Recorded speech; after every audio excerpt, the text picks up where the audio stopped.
Bonjour et bienvenue sur Parents heureux, enfants heureux. Aujourd'hui, une nouvelle vidéo en présence de Léandre Bergeron. Léandre Bergeron au parcours très atypique puisqu'il était professeur à l'Université de Montréal et il a choisi de quitter son poste pour aller s'installer en Abitibi et vivre une vie beaucoup plus saine et autonome. Donc il a élevé des poules, des chèvres et est devenu boulanger. Avec sa femme Francine, ils ont eu 3 filles et ils ont choisi de ne pas les scolariser.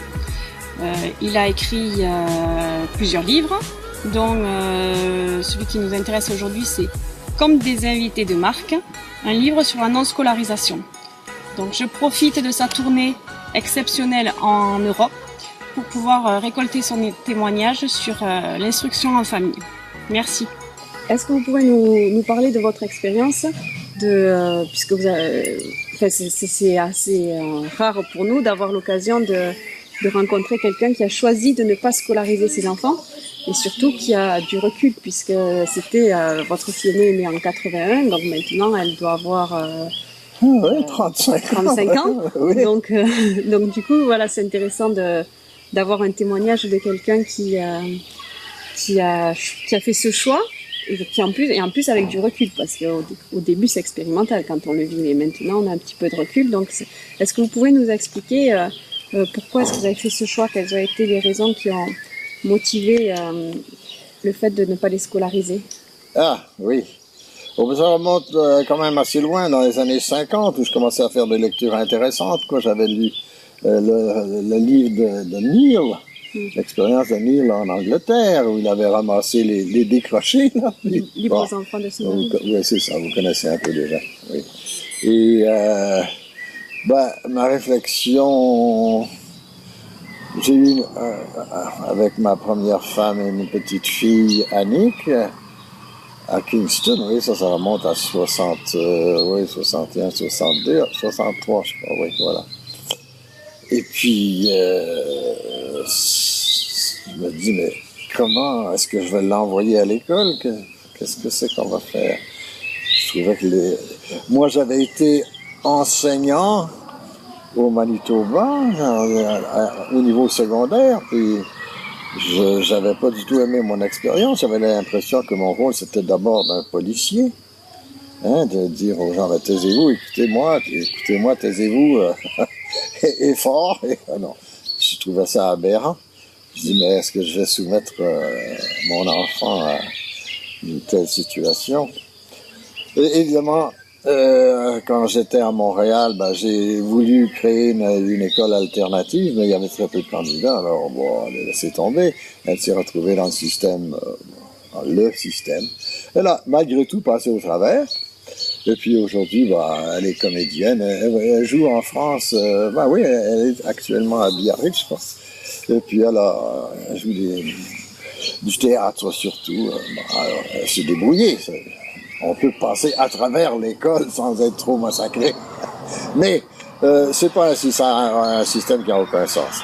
Et donc quand mes filles, enfin la première est née, je dis ouais, mais elle est capable de naître elle-même, après tout, les enfants s'accouchent eux-mêmes.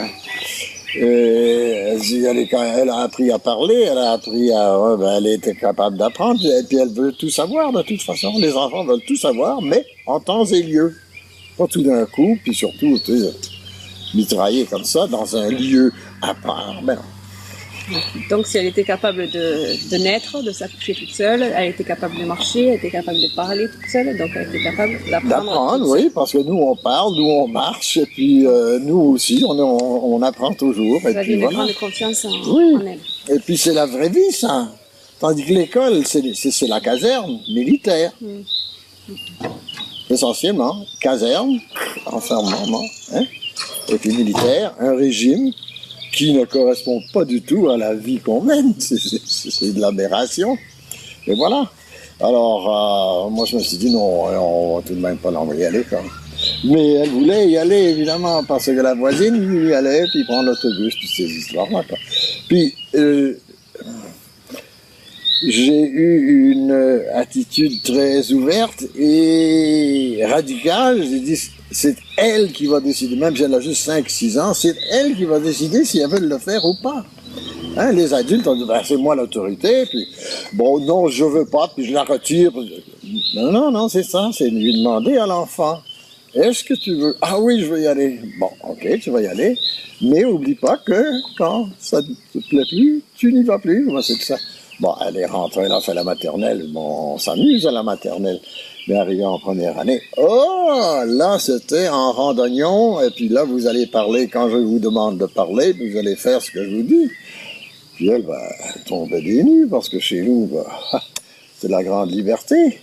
Alors là, la confrontation, ben, évidemment, bon, en partant, c'est l'enfant qui a raison, c'est pas l'autorité, c'est pas le système d'éducation. Ben non, pas du tout. Alors, quand elle voulait y aller, elle y allait. Quand elle voulait pas, mais elle revenait souvent la morve au nez, puis en colère contre l'institutrice. Je dis, ben, tu sais, oublie pas que tu vas obligé. Alors, je suis allé passer bon, j'ai essayé de passer une semaine en classe avec elle. Oh là là, mais là, j'ai compris que non.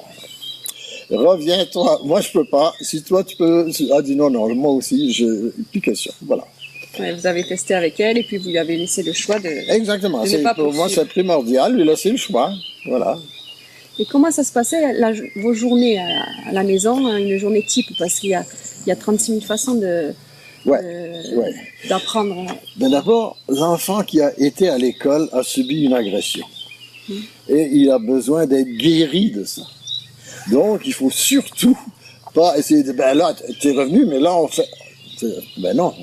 Il faut les laisser récupérer, parce qu'ils ont été vraiment agressés, encadrés, puis ça, tu fais ci, tu fais ça.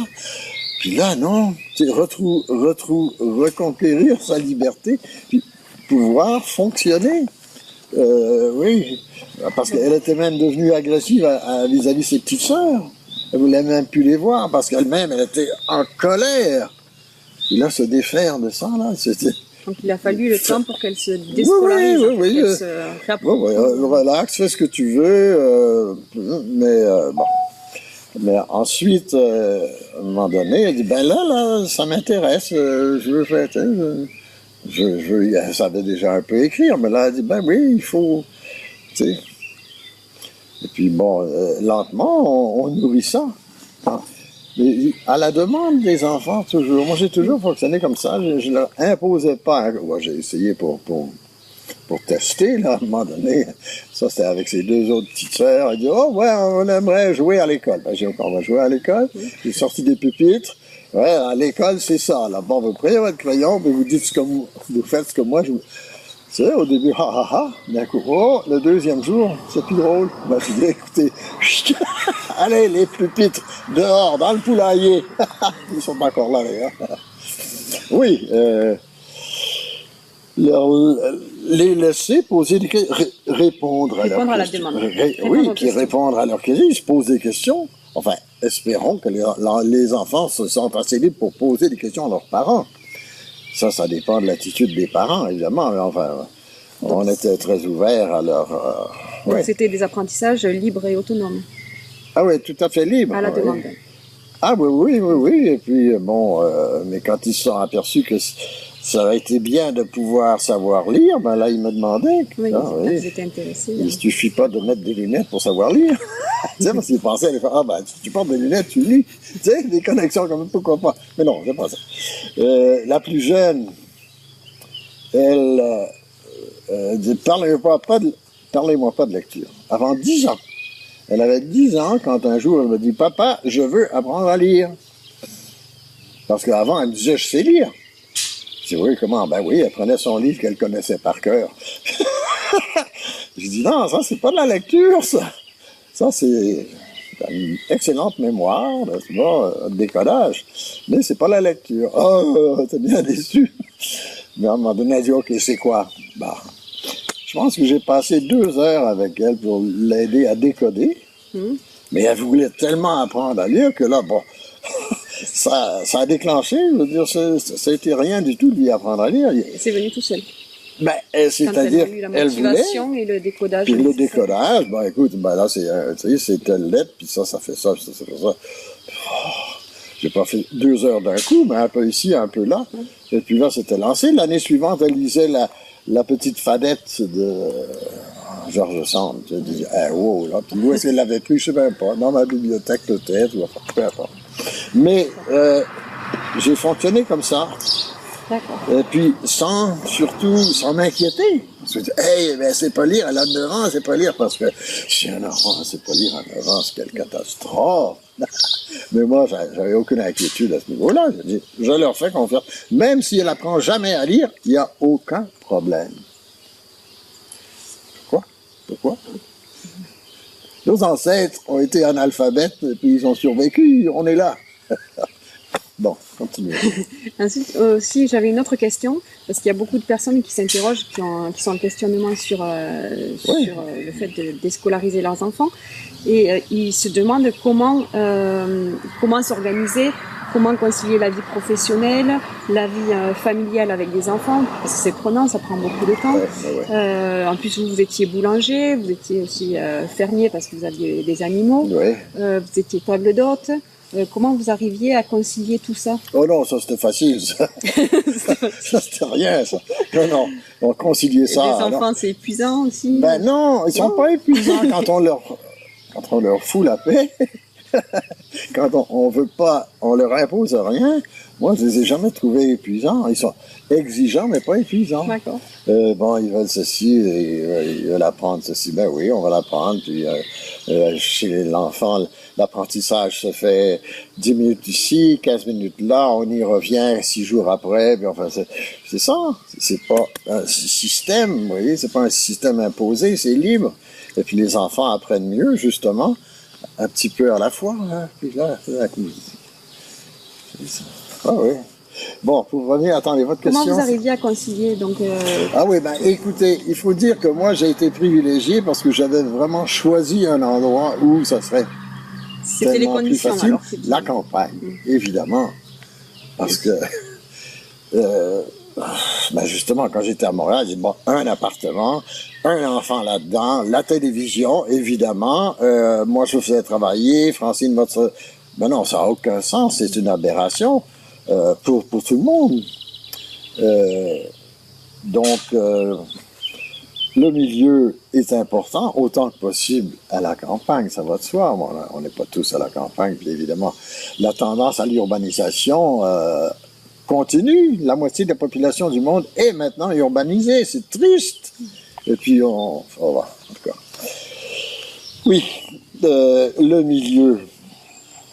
Donc c'était le milieu. Concilier tout ça, oui, en effet. Étant donné que moi j'avais choisi quand même le milieu, en fait je l'ai créé, le milieu, une belle petite ferme avec des moutons, des chevaux, vaches, poules, canards, tout. Et puis, bon, pas de grosses ressources financières, ça va de soi, avant que je commence à faire du pain puis table champêtre.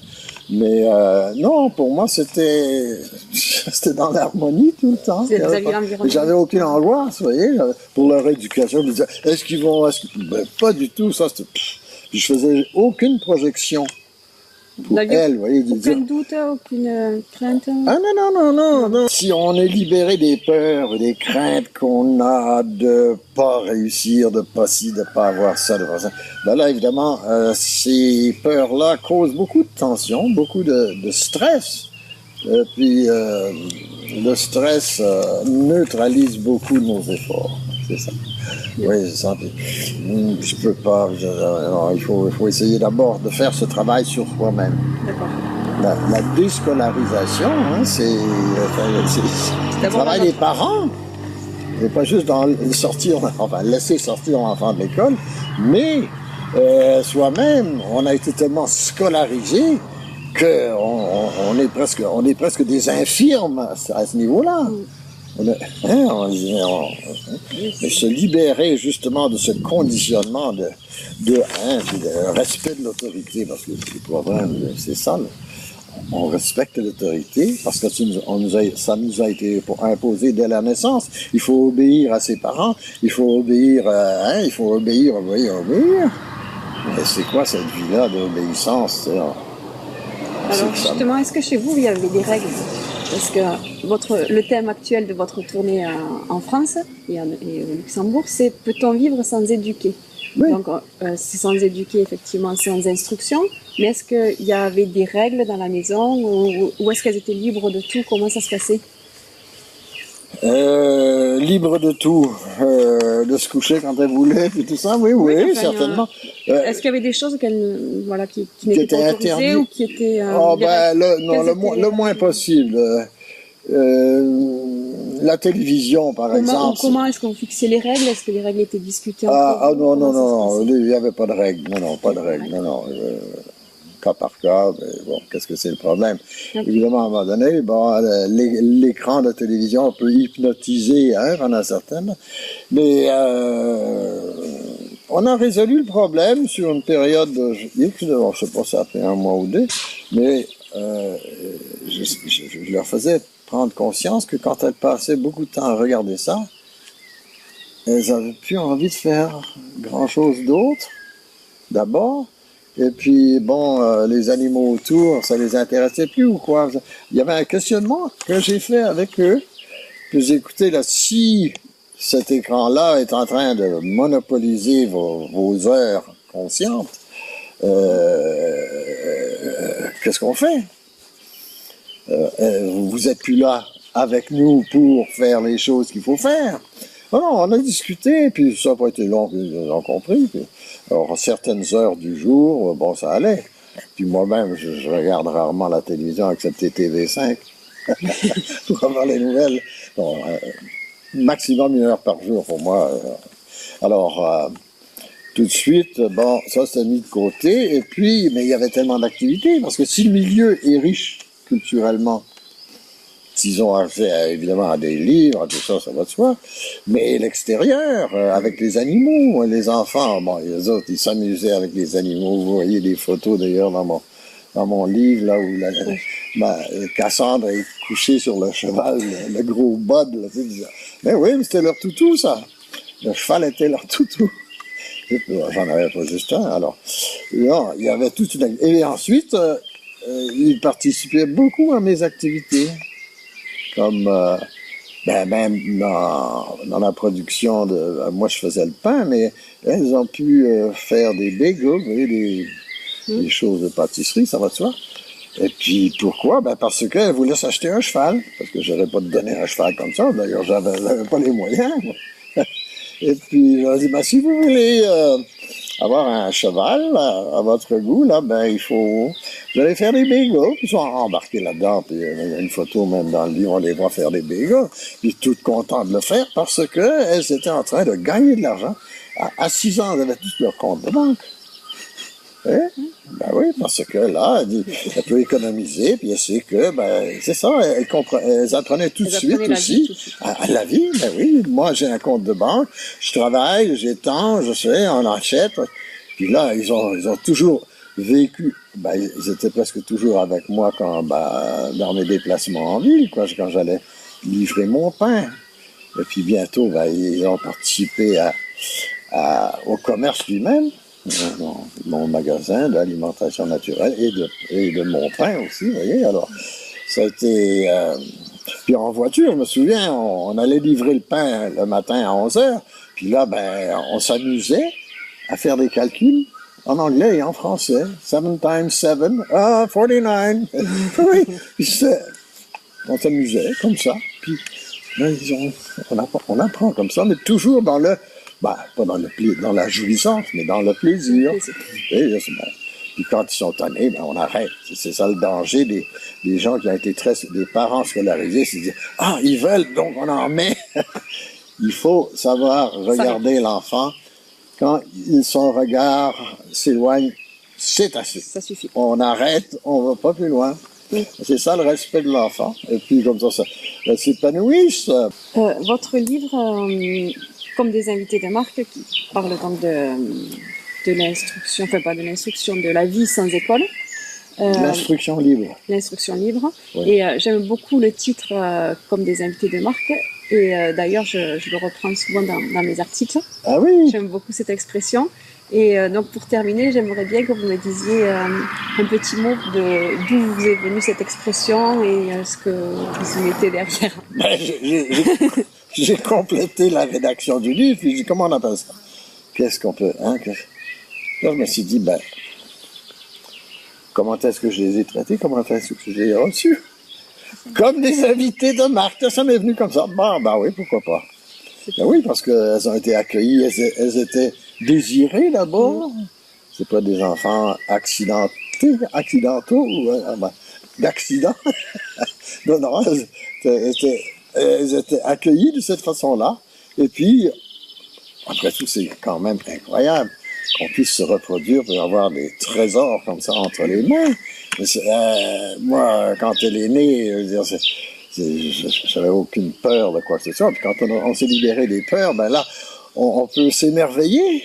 Mais elle est sortie de là, mais pour moi, c'est un émerveillement incroyable. Hey, ça se passe comme ça, puis voilà un petit être hein, qui va respirer d'abord. Hein? Pas possible. Ben oui, elle était invitée, et puis c'est les enfants, après tout, ils sont tout petits, ils dépendent de nous complètement.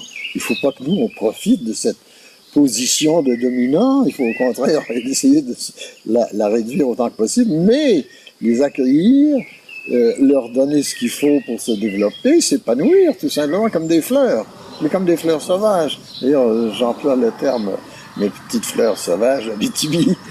Elles sont sauvages parce qu'elles n'ont pas été encadrées comme les autres. Bon, voilà. Okay. Bon, mais merci Léandre. Ben, ça me fait grand plaisir. Et un grand merci pour ce partage. On n'a pas souvent l'occasion donc de puis, vous rencontrer. Et je vais aussi avoir la chance de rencontrer Deirdre, votre fille. Ah ben oui. Qui vient dans quelques jours, donc ce sera aussi intéressant d'avoir le témoignage. Ah oui, parce que tu l'as pas vu l'an dernier. Je l'avais vu l'année dernière quand elle était venue. Ah oui, d'accord. Et comme elle revient cette année, Ben oui, tu vas prendre l'occasion.